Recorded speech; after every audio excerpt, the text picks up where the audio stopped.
OR Kelu മന്ത്രിയായി സത്യപ്രതിജ്ഞ ചെയ്യുമ്പോൾ പഞ്ചായത്ത് തലം മുതൽ വളർന്നു വന്ന ഒരു നേതാവാണ്. ജനകീയനായ ഒരു ജനപ്രതിനിധി എന്ന് വയനാട്ടുകാർ പറയുന്ന ഒരാൾ കൂടിയാണ്. അതാണ് OR കേളുവിൻ്റെ മേൽവിലാസം. രാഷ്ട്രീയ ഭേദമില്ലാതെ മുന്നിൽ വരുന്ന ഓരോ മനുഷ്യനെയും കേൾക്കാനുള്ള വിനയമാണ് ആ ജനകീയതയുടെ അടിസ്ഥാനം. തെരഞ്ഞെടുപ്പ് ഗോതയിൽ ഒരിക്കലും തോറ്റിട്ടില്ലെന്നതും OR കേളുവിൻ്റെ രാഷ്ട്രീയ സവിശേഷതയാണ്.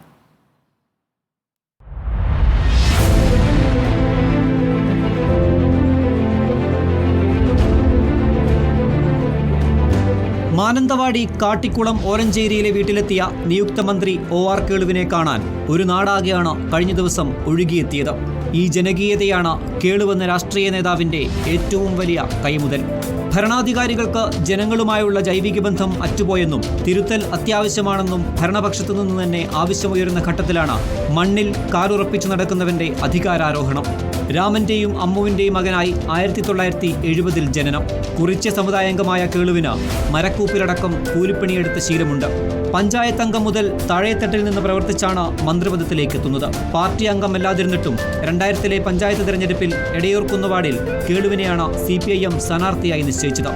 UDFും LDFും തുല്യശക്തികളായ വാർഡിൽ 140 വോട്ടിന്റെ ഭൂരിപക്ഷത്തിൽ ജയിച്ചു കയറി.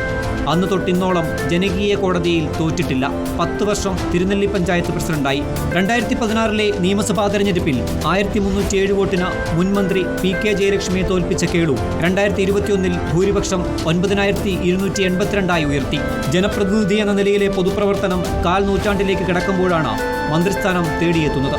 സംസ്ഥാനത്ത് പട്ടികവർഗ വിഭാഗത്തിൽ നിന്നുള്ള 2ാമത്തെ മന്ത്രി എന്നതും വയനാട്ടിൽ നിന്ന് CPIMന്റെ ആദ്യ മന്ത്രി എന്നതും പുതിയ സ്ഥാനലബ്ധിയിലെ അപൂർവതകളാണ്. PK ശാന്തയാണ് ഭാര്യ. ബീച്ച് ഫോറസ്റ്റ് ഓഫീസറായ CK മിഥുന, വിദ്യാർത്ഥിയായ CK ഭാവന എന്നിവരാണ് മക്കൾ. Research desk reporter.